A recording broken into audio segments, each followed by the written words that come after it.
Another group of individuals that we must thank for their service, everyone who is an essential worker and doing their part to keep all those essential services up and running in our community.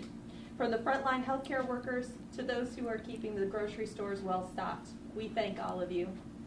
With ever-changing information and uncertainty, the Chamber decided that sitting down with Mayor Bennett to discuss what's happening in our area, what this means for the business community and our economy, was something that needs to happen.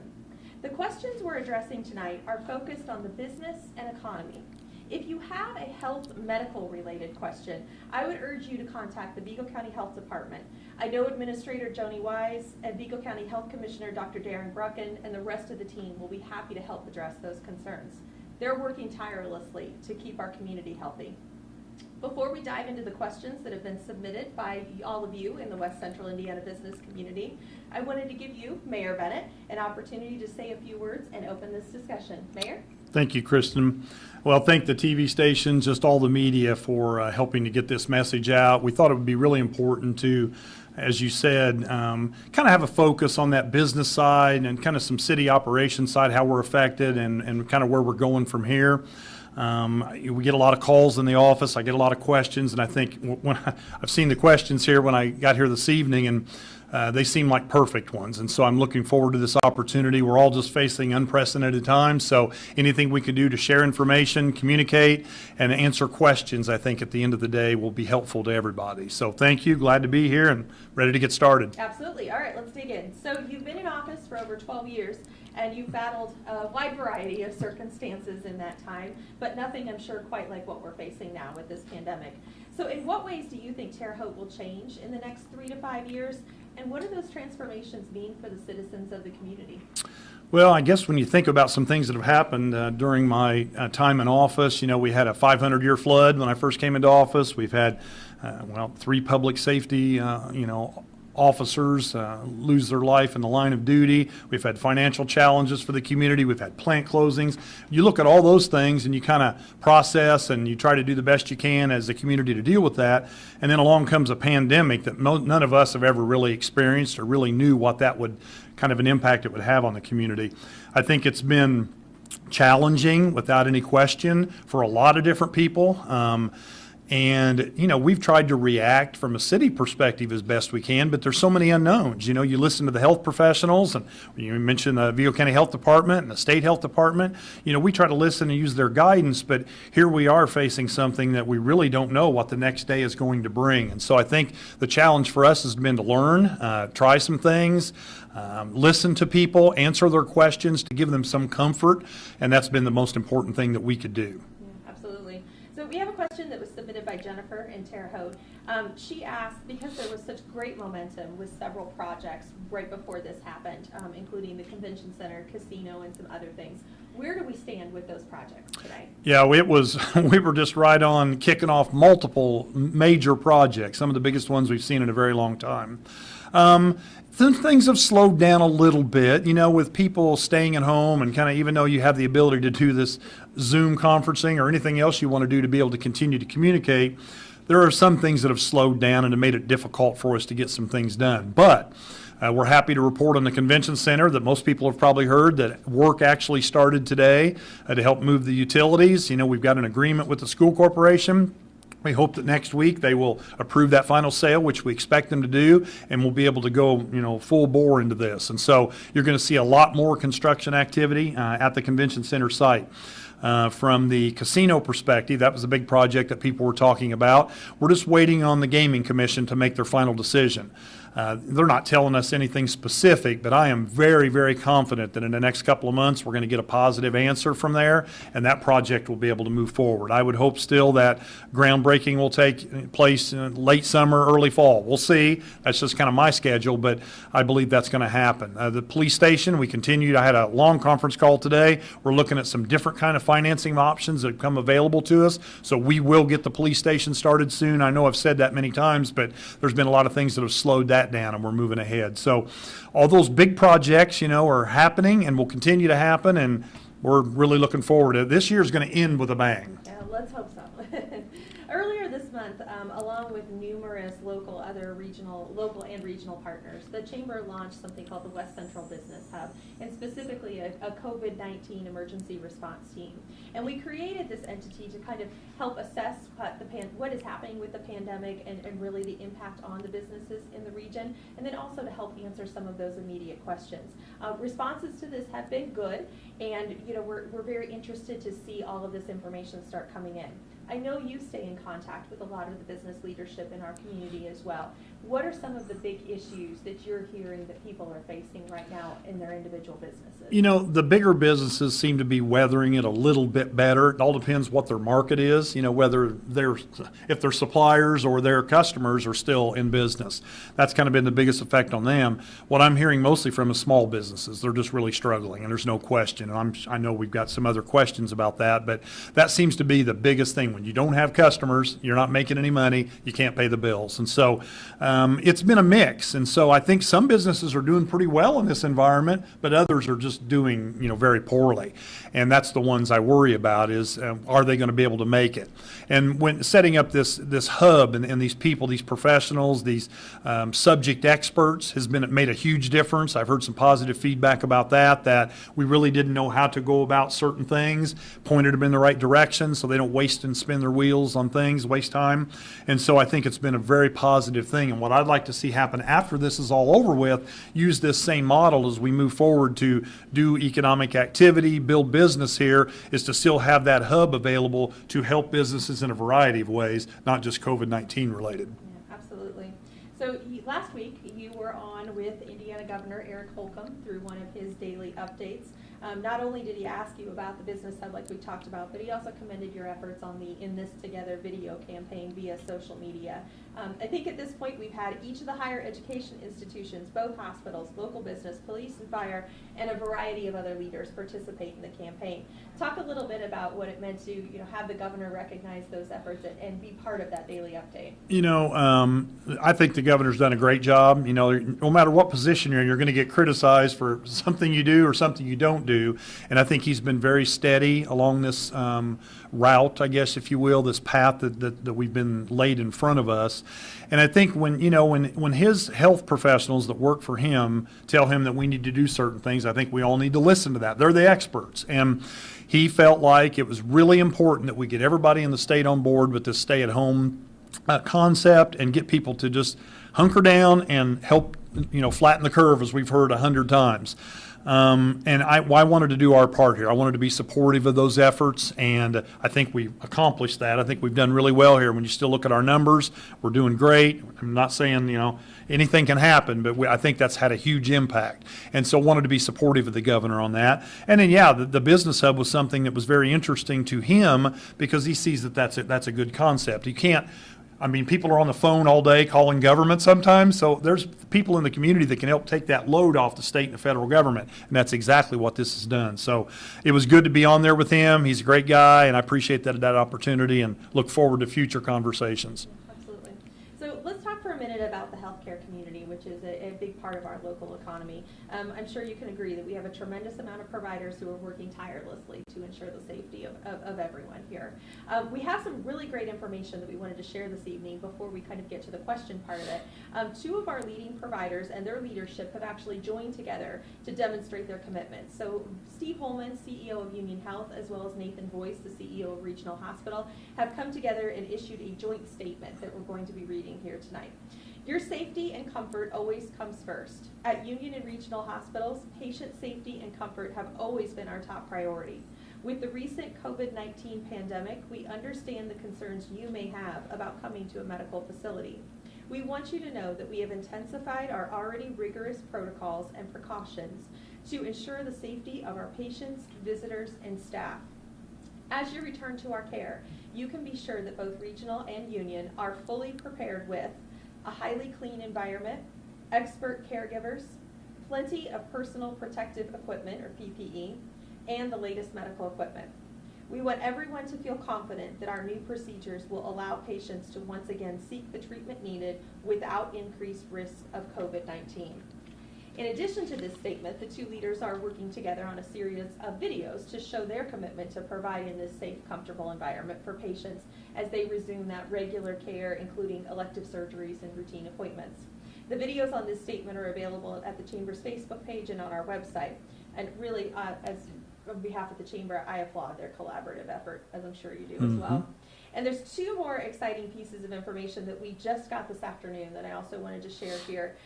Union Health is expanding their ability to test sick patients through the opening of a downtown respiratory clinic where an employer can send employees with symptoms to be tested immediately. And in addition, Ivy Tech has recently announced that they will serve as the host for a COVID testing study that's being done through IUPUI Fairbanks School of Health. This is not open testing. Participants will be selected randomly, but it will help us understand how expansive the virus is in our community. So back to the question part of it. Speak to your communications with our local healthcare providers and how their actions, including what I talked about here this evening, are going to help our community recover quicker and more effectively. Well, first of all, I would say that we are very fortunate to have two major hospitals in our community. Most cities our size do not have that luxury, and they work well together. And so we're blessed with a lot of providers, from doctors all the way down to every level of care. And so, yeah, we do need to thank them because this has been very trying. This whole scenario is something that they've never experienced either within a hospital setting. And fortunately, it's not been as bad as we thought, as I said earlier, but the stress and just the not knowing what comes next, I think, is the hardest part. They're ready to go, ready to help people, and it's just been very difficult to work through this process. You know, the testing is a really important part of this. We've heard that across the board. That's how we're going to know when we can do certain things. And so we've not had as much testing here. I mean, just we haven't had the luxury of that. And to hear these two specific things are very exciting. One, the study that they're going to do with a captured amount of people will tell us how widespread that this virus really is with people that don't show any symptoms. I think that'll be the biggest thing we'll get out of that. Kind of wanted to do that for a long time, been hearing about other communities that have done that. And then to be able to have a place to send your employees if you're just not sure and get a fairly quick turnaround on that, I think that's going to that's going to make things a lot better to be able to get things open again. And so both of those things are critical. And I just can't think, I'm on regular contact with both hospitals and just kind of what's going on, how is it today, and we get a daily report. And I've just been watching it with kind of waiting for that big surge to come, and we've not really seen that. They've been ready, and they're still ready today, and we just can't thank them enough for being on the front lines, and they're the ones that are going to absorb that. While the rest of us are sitting back, staying at home, they have to go out every single day and be out there in the public eye. Thank you. We really just thank both hospitals and every employee there and everybody else in the community in that healthcare industry. I know it's been tough, and we just appreciate you a lot. Yeah, absolutely. So, we know that this is going to hit lots of people in Terre Haute and throughout West Central Indiana hard. Unemployment claims have soared, layoffs, we've seen those happen. The United Way of the Wabash Valley and the Wabash Valley Community Foundation have launched a United Relief Fund. Local utilities are suspending shutoffs, and countless nonprofits are stepping up to help support individuals in need right now. What efforts have you seen happening to help support people in our community? And have you witnessed any particularly positive stories that remind us that we're really all in this together? I've seen a few and heard a few things that just really remind you that, we're all human and people want to help people. They really do. You want to take care of your family, but you've got a neighbor, somebody who may not have the luxury, have somebody to watch out for them. And just heard a lot of stories about people delivering food, going to the store, picking it up for them, bringing them something from a restaurant, whatever, just to kind of give them a break. People who are sewing masks. I hear a lot of stories about that from churches to individuals, other not-for-profit groups saying, let's do something to help with this. In my neighborhood a few weeks ago, they brought a couple of people into play, some musical instruments, and everybody social distance and kind of sat around in an evening of something I've never seen in my 20 years in my neighborhood, just to get people kind of saying, what can we do? We don't have to just, how can we give back to the community? And I just thought that was really good for our little community out there. You know, it's tough because a lot of people don't really know what to do. They're not sure how they can help, but there's always something that you can do to contribute. And when you hear just one little story, you just think, how many others am I not hearing about? Just because I think people in this community are very giving. They always have been. You know, the United Way does a great job to reach out, to help do some things, to get to people who may not get some help. The utilities stepping up and doing some things to help people. All that, when you add all that together, we're doing everything that we can as a community to take that financial burden off people and some of that stress involved with that. So lots of great stories, and the sooner we get through this, the better, but it helps you get through that. It makes you feel good about the people of our city. Yeah, absolutely. So now let's kind of transition to some business questions. Small businesses have been hit hard, especially our local restaurants.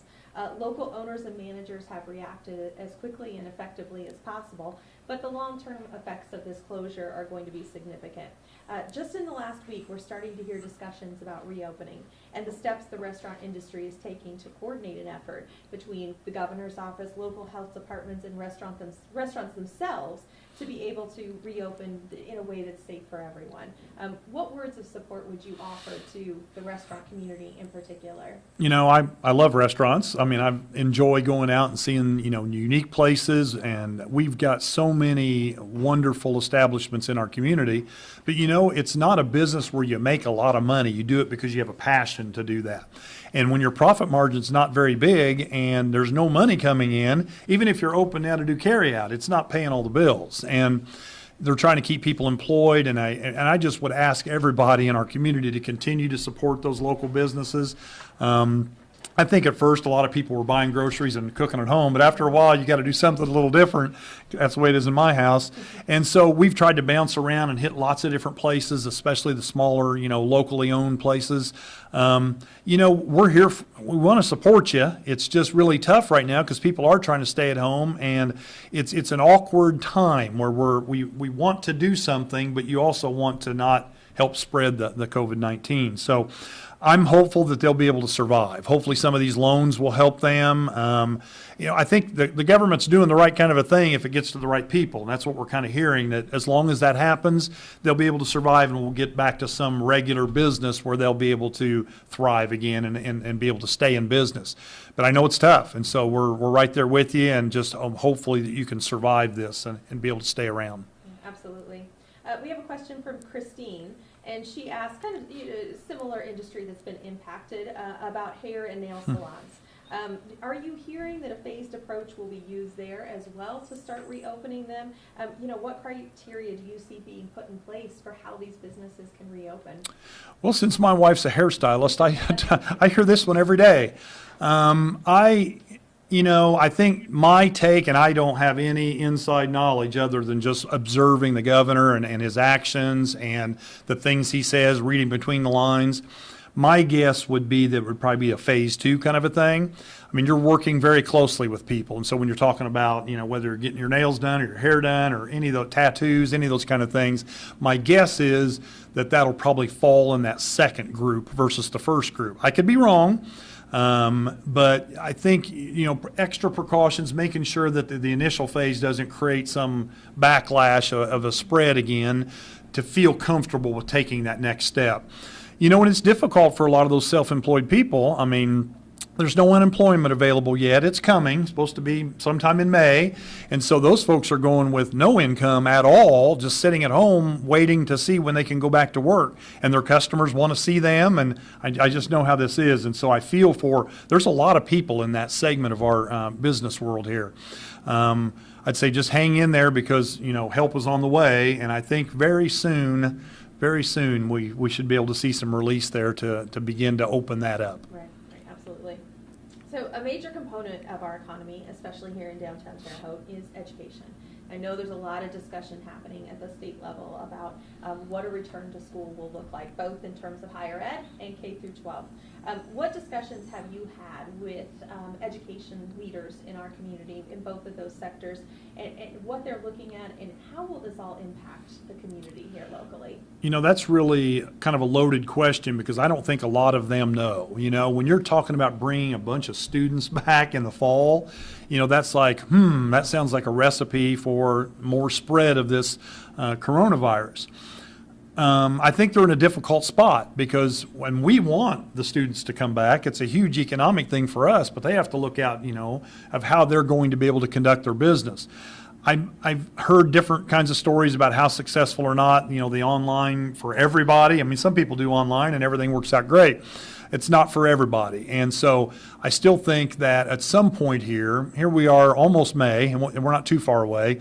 They're going to have to make some really big decisions about what happens in August. And so I'm getting a little bit of feedback from everywhere. I've read some things about kind of what Purdue's looking at, what Ball State's looking at. I've heard about what ISU's taking a look at. I don't know what the answer is. I would love to see the students all come back. I hope we're in that kind of a position in August, and, people back in Terre Haute, it increases our population probably about 20,000 people every year between jobs and students.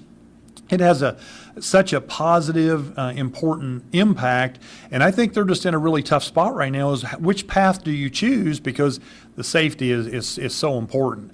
I think we're going to be different from here on out. There's probably going to be a mix of these things in order to social distance. I think you're just going to find a newly created way to deliver education to a variety of people. Absolutely. So I know you've already talked a little bit about infrastructure projects that are moving forward. Many members of the construction community, including our local unions, are really counting on those projects to continue. Beyond what you've already said, what reassurances can you provide them regarding the work in our community, specifically paving, planned repairs, these planned projects that are already happening within the city? How are those going to move forward? So we've got a couple of big projects. Lafayette Avenue will take off this year. The bids are back, and they're working to finalize that. Probably some work will start in the next 30 days. That's an $8 million project that'll last over 2 construction seasons.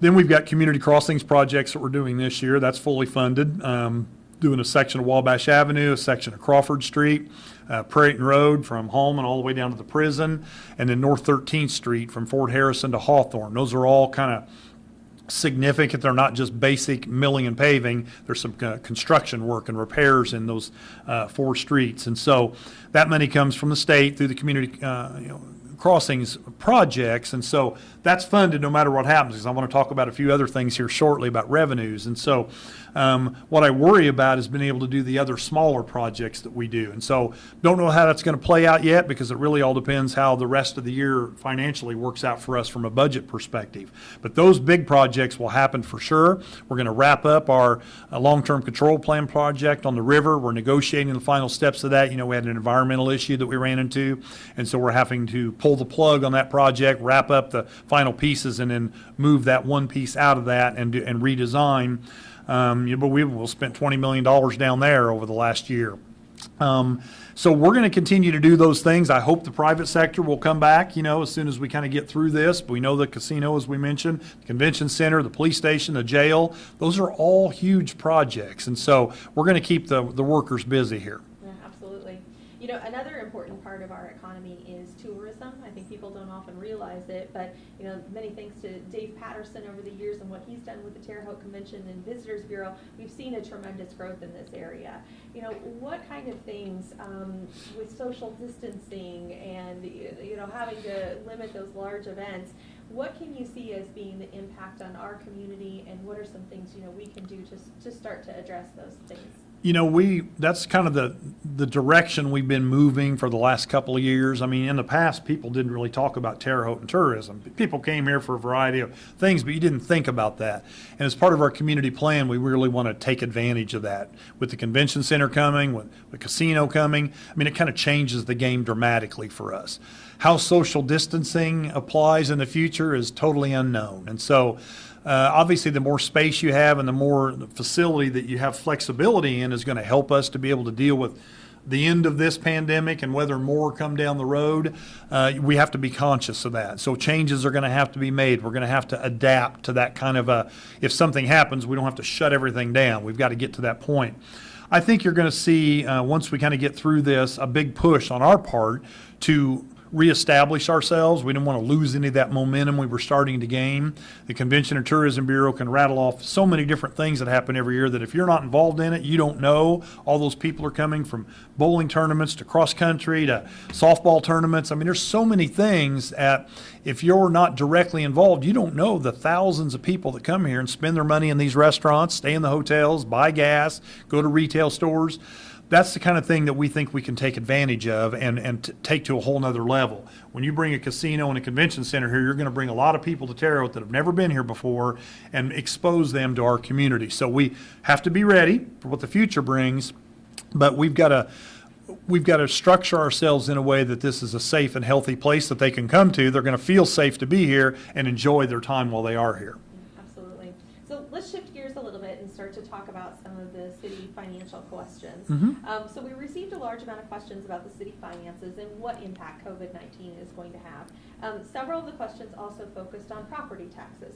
What's happening there? Are payments going to be delayed? If they're delayed, how does that impact the city? So can you kind of give us an overall update, and what do you see as some of the projected revenue and expense impacts of this pandemic? No, that's a really timely question, because we're all struggling with that. You know, as I'm on conference calls, state level, just with mayors by themselves, we're all worried about that because we really don't know exactly what's going to happen, but we know it's going to be negative. And so trying to prepare for that's difficult because we just don't know how negative it's going to be.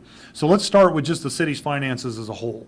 This is our 5th straight year of having a balanced budget. And after the first 3 months that we've just completed on our books through the end of March, we're about 4% under budget. So when you look at a $90 million a year budget, we're doing pretty well at this point in time. So I feel good about that. Our revenues are where we think they need to be, and our expenses are right in line. You know, so we're under budget. What's going to start happening though is beginning next month, our MVH and LRS, that's our motor vehicle fund and our local road and street fund. That comes from gas tax. And so we saw a little bit of a dip in April. We lost about $50,000. Next month we expect to lose about $150,000. So about a 50% drop in MVH funds and a 60% drop in LRS funds is what we expect. We use some of that money to pay for the street department. That's how the salaries and benefits and all of our equipment's paid for. And then we use half of that for paving. So community crossings and our normal paving projects we do. That's a pretty significant hit. How long that lasts, we have no idea. But we got a little bit of a cash balance coming into this year there. We typically spend most of that back. We put it back into the department and on the streets. But we're going to see an impact there without any question. The property taxes is an interesting twist. So I think the governor, he did the right thing by saying, let's delay property taxes. In essence, he said, still pay them on May 10th if you can, but you don't have to pay them until July, really, because there won't be any fees or penalties. My guess is that people will choose to wait and make those payments later on than in May. Some may not be in a position to even make July payments. I mean, I understand that. Small businesses or people that are struggling, that own a home, that just don't have the money to pay those taxes. If you're not escrowed, you have to go down, write the check, and make the payment. So we need to be prepared for that. So one of the things that we've done, even though we've been making progress every year and putting money back and building our reserves little by little, I can't wait until July to get a big distribution. So normally we get over $10 million in May and June. And that's half of what we take in for the year in that time frame. We expect to take in about $3.5 million in that time frame. So we're going to be way short of what we normally have. So next week we have a city council meeting. We have a special ordinance in front of them to borrow $5 million from the state of Indiana, very low interest, under 2% interest. It's going to cost us about $8,000 a month to do that, but that will carry us through that. So if people don't pay their taxes, I encourage you to pay if you can. I get it if you can't. But it will affect all of our taxing entities, not just the city of Terre Haute. It'll affect the county, the airport, the library, the volunteer fire departments. Everybody that's one of those taxing entities in our community will face that when they're kind of counting on that money to come in that May and June time frame, and then we get paid again in November and December. So we'll be borrowing $5 million to give us that cushion to get us through into that July, August time frame when we hope that the majority of taxes will come in. And so we're prepared to deal with that. We'll just have to see. I think, I don't think everybody thought about all those consequences, and they're going to see a lot of units doing that kind of borrowing. I know the school corporation is going to talk about doing something at their meeting next week also. Food and beverage tax is clearly going to be affected by this. Now, all of that money goes into the CIB, so it's just for the convention center at this point. We were ahead of schedule on collections prior to this pandemic situation. So we built up more money than what we thought we would have at that point in time. But obviously it's going to drop off dramatically now and probably will stay that way for several months. And so hopefully that'll kind of balance itself back out. We're thankful that the collections were better and we'll be fine. It's just the longer this goes on, the more impact it has. I think you're going to see some communities. I heard some things today, not in Indiana, but I've heard in other places where they're talking about layoffs and those kind of things in municipalities. I don't see that. I think we'll be okay, but we're sure going to eat up some of our reserves possibly by the end of the year that we kind of been counting on. So we're going to hunker down. There's going to be some things we're not going to do this year.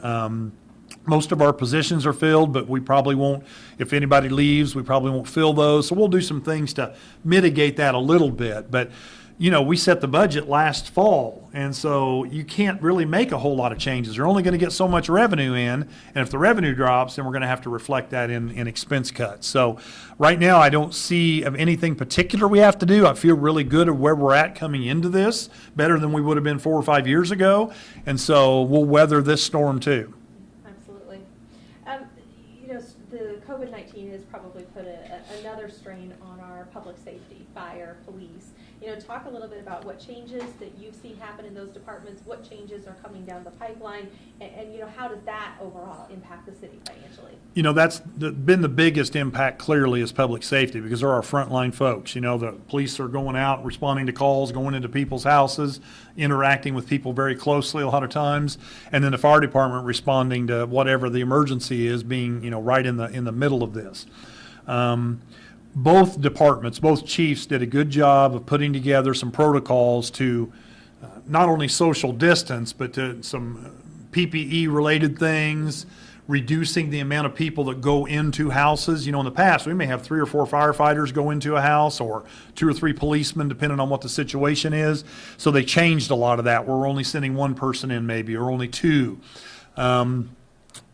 Not having people visit the firehouses, you know, come to City Hall. We didn't really talk about a lot of that yet tonight, but just really trying to distance ourselves as much as you can so we don't expose ourselves to that potential virus.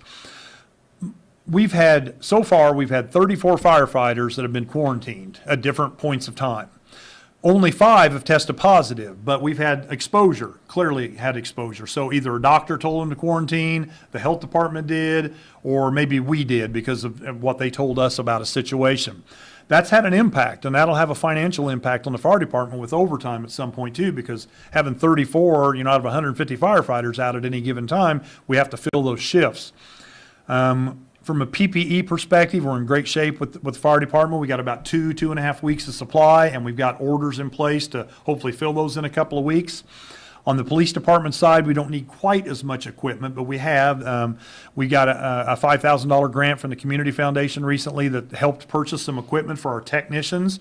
So when we have a situation where we have to send somebody in to do actual analysis of a crime scene or a death scene, and we've had several of those, they've got full gear to be able to go in there and not be exposed to that.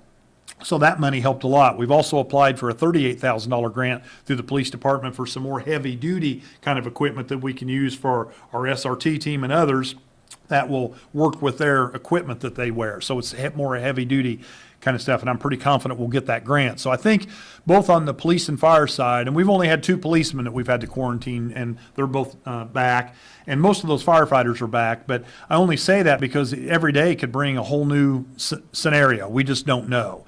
And, you know, the loss of the firefighter is the most dramatic thing you can talk about with this, that of those 5 firefighters, you know, 4 are on the road to recovery right now, but 1 didn't make it. And, you know, that just really brings it home of how unknown and how silent and invisible killer this is. And, you know, who would have ever thought that months ago?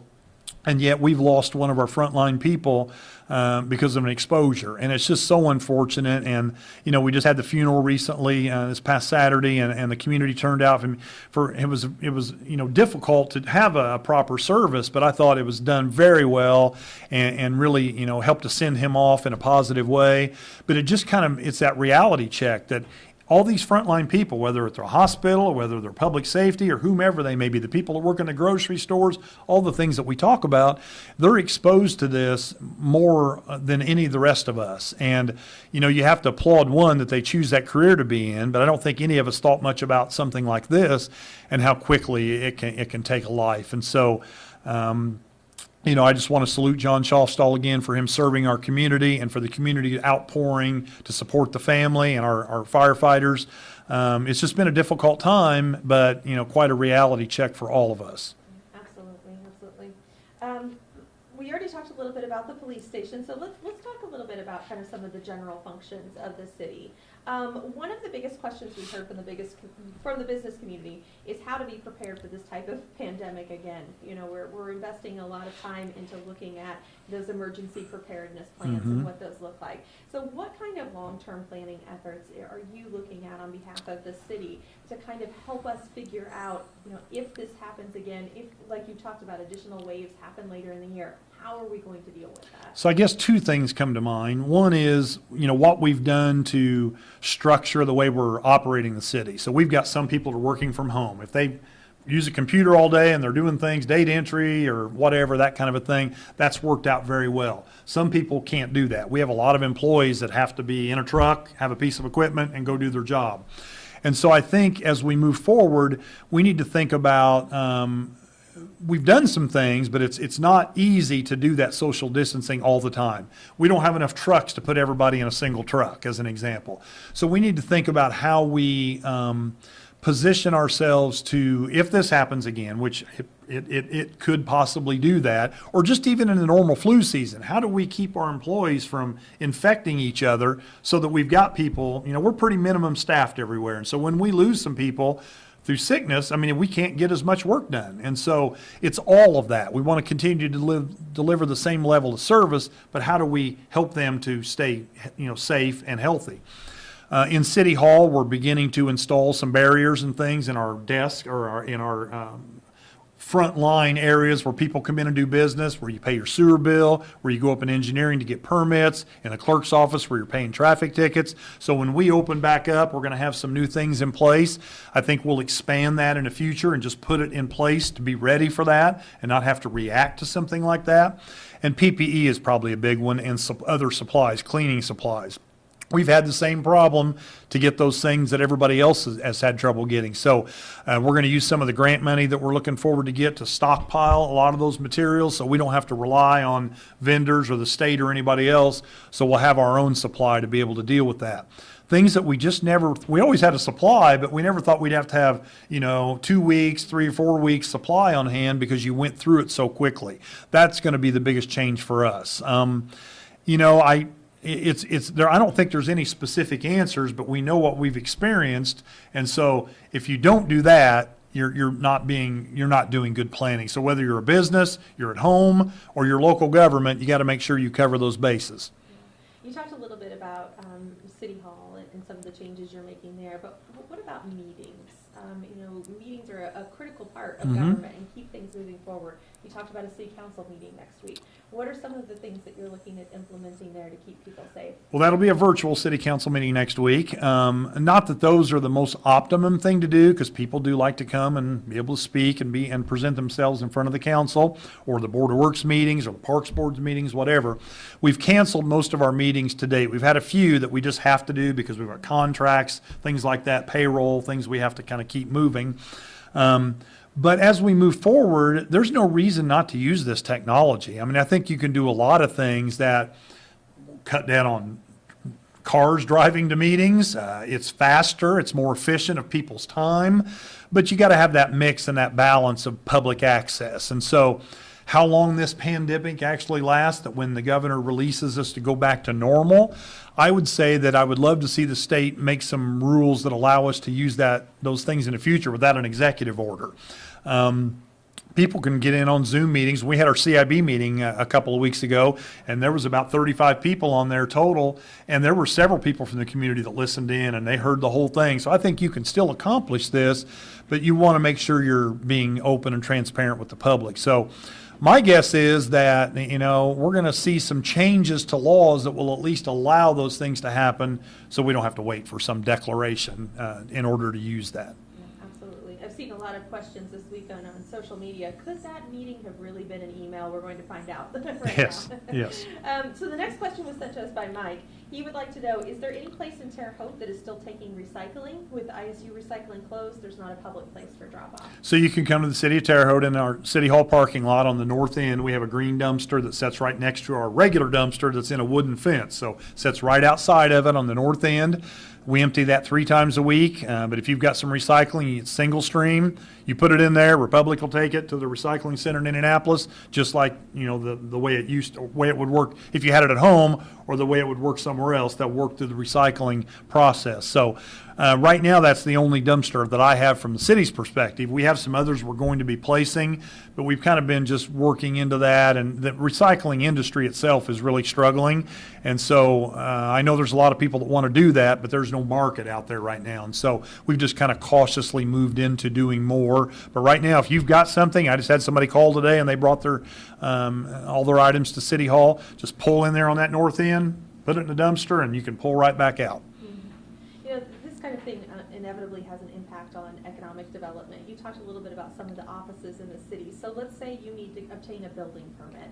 Is that still available, and how do you go about doing that? Yes, we're trying to do most of that over the phone. We have a new website, but we don't have all of our technology. We didn't quite get it done prior to this. We've got some contracts and things with payment services to be able to line out before we are able to do some things. But if you just call the engineering department, they'll do it over the phone. So you pay over the phone, or they'll instruct you what you need to do if you want to send a check in, and they will send you the material. So it probably adds a day or two onto the process versus coming in and paying and getting your permit on the spot, but it seems to be working just fine. And so we haven't had anybody in the building now for several weeks, and all of our business continues to be conducted. People are paying their sewer bills, they're getting permits, they're paying their traffic tickets. So, and that's something that some people just like to come in and pay their bill, but I think a lot of people, this may change the behavior and change some things about why not use technology? Why not just do it online? It's very simple. It's easier on us. It's easier on you. It just takes something like this maybe to get you to think about it. So all of our services are still available. You just have to call, and if you can't get anybody or you're unable to reach a certain area, you call 311, and one of the operators will get you to the right person. Perfect transition. I was going to ask you about 311. All right. I know that's something I didn't know what was next. I didn't know. That's fine. Yeah. 311, what kind of calls are you receiving into that system right now, and where are you directing people? So when the stay-at-home order first came in, our calls dropped off dramatically. We were probably getting 1 or 2 calls an hour, where we usually get 1 or 2 calls every 5 minutes, every maybe 3 or 4 minutes actually. But it's over time, it's begin to start moving up. So we're getting calls from people.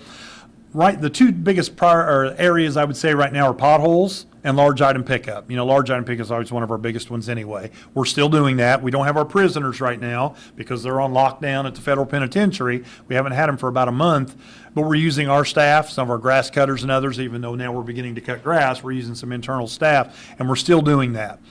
311 can do a lot of things for you. Not only report those kind of issues, but we can direct you to the right place. So whether we're answering a question to point people back at, the response team, with the chamber, or I've got people calling in and complaining that people are walking too close together on the trail, or they're playing basketball at Deming Park, those kind of things. And so we respond to that and just send it to the right department to deal with that. 311's always been intended to have one number to call, whether you're reporting a problem or just telling us about something. And so when you do that, at least we log the call, we get it in the system, and we don't lose track of that. And so whatever that might be, if you're just not sure if you can do some business, call 311 and we'll help you get that question answered or that issue taken care of. Yeah, absolutely. So the next question comes from Tom. There's been conflicting reports about our local golf courses. Will they continue to stay open? What is the status of the public courses in our community? All right, so I guess I'll address the kind of the initial golf course thing. We got some pushback from people in the community that we left our golf courses open. That was something in the governor's directive that you were allowed to do as long as you followed the CDC guidelines, and we've absolutely done that. If you come and play on one of our 2 courses right now, you get your own cart. You're using your clubs. You can't pull the pin out, so you're not touching anything except your own clubs. You can't come in the clubhouse. You can, we take care of you outside, and nobody goes inside. We've taken all those precautions, and we've still gave somebody a place where they can recreate and not, have to worry so much about being exposed to people. The bigger picture about golf courses is we've been making a lot of progress to, we lose money on the golf courses. That's the conversation. All municipal golf courses lose money. There's probably one or two out there somewhere that's making some money, but most lose money and they're supplemented by some other tax dollars. In our case, we don't have other supplements there. We've not plugged anything into that. They stand on their own and they lose money. The Parks Department, because of the property tax caps, have lost over $1 million a year. So in the past, before 2009, you were able to make up those losses, or most of them, through those property tax dollars. Well, that's not there anymore. Our Parks Department operates on a $2.3, $2.4 million budget, where it used to be 3.2, 3.3. And so we've learned to live with less money. The solution to this, Ray Park's very close to breaking even. Holman Links loses more money. It's a bigger course, takes more people to operate it. It's that kind of a thing. The casino is going to help us tremendously. We'll be able to carve out some of the funds from the casino revenues that we're going to receive as the city of Terre Haute that will be able to take care of that and balance those budgets. It'll take a little while to take care of the deficits we have there, but we'll be able to balance that budget probably in the first year. Excellent. So I know that we all know there's a primary election coming up. Is this still happening as scheduled? What do you know about whether or not voting centers are going to be open, absentee ballots? Give us an update on that. So everybody, I assume they know that, they've moved the election back to June. I think most people know that, but I ran into somebody the other day that didn't know that. It was kind of interesting. They had just missed that. The idea, obviously it's so important. You've got to think about, you're bringing a bunch of people in a small space to vote, so you have to be concerned about how this pandemic would affect the spread of the virus there. So, I talk to Brad Newman periodically, and I know that they're working on encouraging more people to vote absentee. There's a certain date, and I apologize, I don't remember that date right this second, but it's coming up like the third week of May, where you'll need to apply for that absentee ballot, and you'll be able to do that, through the mail without having to come in person. But I also know that they're going to try to have bigger physical facilities for voting this time so they can social distance properly in there. Some of the places in the past have been kind of small where that would be nearly impossible. So they're trying to do both. Some people are going to want to go in and vote, directly. And so we got to make sure people are safe. I haven't heard really much more than that, other than it's going to happen in June, and we hope everybody comes out and votes. Our turnout is not always the greatest here in Vigo County, and we encourage people to do that. And hopefully then the clerk's office and everybody else involved will ensure that it's a safe environment for you to vote. And, ask for an absentee ballot. Make sure your vote is counted, and if you can't get, who knows what might happen that day, make sure you go ahead and apply for one and get it and just vote that way, and that way you'll know it'll be counted. Absolutely. So let's talk for a minute about the CU and Terre Haute 2025 community plan. You are a co-chair of that. I know that you're passionate about it and seeing it into fruition. It provides a lot of information about the needs of our community. However, I think there's going to be some changes that need to be made based on what we're going through right now. So what kind of funding opportunities are you pursuing specific to this plan, or changes you're looking at within the plan? So yeah, I've really pushed the community plan for a while. I've been in this job long enough to know and seen what's been successful or not. I've been through 3 governors, and each one of them had a little different twist on regional planning, community planning, and how everything works together to accomplish the kind of goals you want to do, from economic growth to educational opportunities, job training. All those things fall under this. And so everything that we can do to improve those areas where we're deficient is part of this community plan. We're really good at certain things, and we don't want to lose track of that, but there's some things that we need to really work hard on, and that's been the focus of this community plan. We did a community plan a few years ago that really just didn't take off. And I think the biggest thing about that was we just didn't have the energy behind it after we got the plan done. In this case, the Chamber's been a big advocate to help us work on getting a person, an actual employee, to help us further that activity, keep us on track. The groups have, until the pandemic kind of hit us here, we were meeting very regularly and lots of big things happening. But now we're going to have to kind of look at all of those things on the list and say, how does that change now with what we've experienced here? I don't think you're going to see the concepts of what we have in the plan change a lot, but how we accomplish them may change. And we want to focus on community beautification. We want to focus on, individual development so you can be prepared for the jobs of the future. We want to bring those high-tech kind of jobs to our community. We want to continue to promote the arts. We want to build infrastructure. I mean, all those things that are part of that plan. We want to be a healthier community. That's something that's really close to me. We're not a healthy community. And so what do we do to ensure as we move this plan forward and all the people that are involved with this, how do we reflect here and say, what do we need to change before we get too far ahead of ourselves? We've got to incorporate this in here. We want people to see us as progressive. We want us to see us as reactive to these kind of things, not just passively sitting, it doesn't really apply to us. How can we make ourselves stand out? And so when we do this local plan, which leads to a more regional plan, we're going to get that funding. Those opportunities are going to come. The governor, the legislature tells us that all the time. When I talk to our people in Congress, they say the same thing. Are you guys doing regional planning? But you got to start with your own community plan first to be part of that regional plan. The funding will come, but if you're not prepared for that and you don't know what you're going to spend it on, or you're arguing about what you're going to do with those funds, you don't accomplish what you need to do. So we're looking at a lot of different things right now that's going to come out of this, the fundings from the federal government, but the state's going to be doing some things down the road too that we've got to take advantage of. So we're positioning ourselves to get every penny we can to invest in our community. Okay, so I think we've got time for one more quick question, Okay. and then we'll move into kind of a closing remarks. So we've had lots of conversations about the homeless population in our community, and I know that COVID-19 is having an effect on them. What conversations are you aware of, or steps that are being taken locally to help them out? So I would say, it's an issue. We need a drop-in center. A few years ago, that became very apparent to me. We need a place for people to be able to go just for the short term, get out of the cold, get out of the heat, take a shower, those kind of things. We've got some great shelters, and we've got people running those shelters here, but not everybody fits in certain places. There's just reasons why that doesn't work. You hate to see people sleeping on park benches or bus stop benches or under the Wabash River Bridge. And, we've got mental health services here. The pieces are all here. We've just got to do a little bit more to kind of fill those gaps in. And so some of the funding sources we're looking at, there's a couple things specifically I want to talk about. I know that Mental Health America is looking to do an expansion of the Veterans Homeless project that was done out on Locust Street or Elm Street out east of 25th. So we're looking to expand that. The city's going to be a partner in that to help them by giving them some more land and helping them get to their financing that they need by being a partner with them. And then this drop-in center, I think there's some monies that are going to be available to us. It's going to allow us to create that. So very excited about that. I'm not ready to give any specifics out yet, but we've been working on this for a couple of months now.